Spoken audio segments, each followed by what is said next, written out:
Côte d'Ivoire, émergence 2020, les opportunités des affaires est le thème de cette rencontre de partage entre le Premier ministre Daniel Kablan Duncan et les responsables des entreprises françaises et ivoiriennes.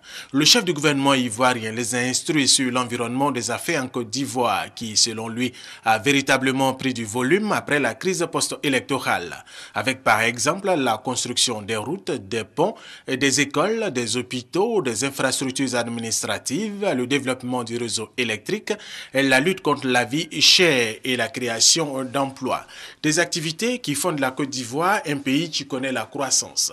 Une croissance reconnue par les institutions financières internationales et qui, selon lui, est de plus de 8%, elle sera plus de 9% fin 2013. La croissance économique inclusive tirée notamment par les investissements devrait générer des emplois stables et corrélativement l'augmentation significative des revenus, tant en milieu rural qu'en milieu urbain.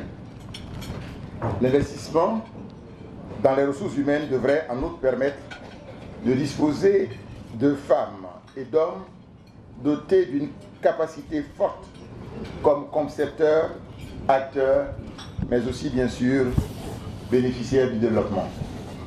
Et le chef du gouvernement ivoirien de reconnaître que le développement de ces activités se fait en partie avec l'appui de la France et surtout les entreprises françaises basées en Côte d'Ivoire. Les chefs d'entreprise présents ont salué l'exposé du Premier ministre qui est rassurant selon eux quant à un environnement des affaires transparent. Nous sommes des financiers, la transparence est obligatoire.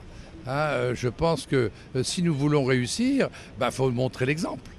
Et encore une fois, le phare de la Côte d'Ivoire doit pouvoir éclairer justement sur tout ce qui peut se passer dans un moment d'extension. Donc pour moi, je pense que rien ne peut se passer s'il n'y a pas de transparence.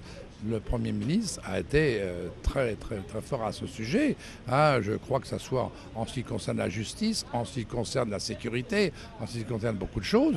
Il y a des hommes au pouvoir, il faut leur faire confiance. La Chambre de commerce et d'industrie française en Côte d'Ivoire qui a organisé cette rencontre a promis en organiser d'autres avec d'autres personnalités ivoiriennes pour permettre aux chefs d'entreprise françaises et ivoiriennes d'être au parfum de l'évolution de l'environnement des affaires en Côte d'Ivoire.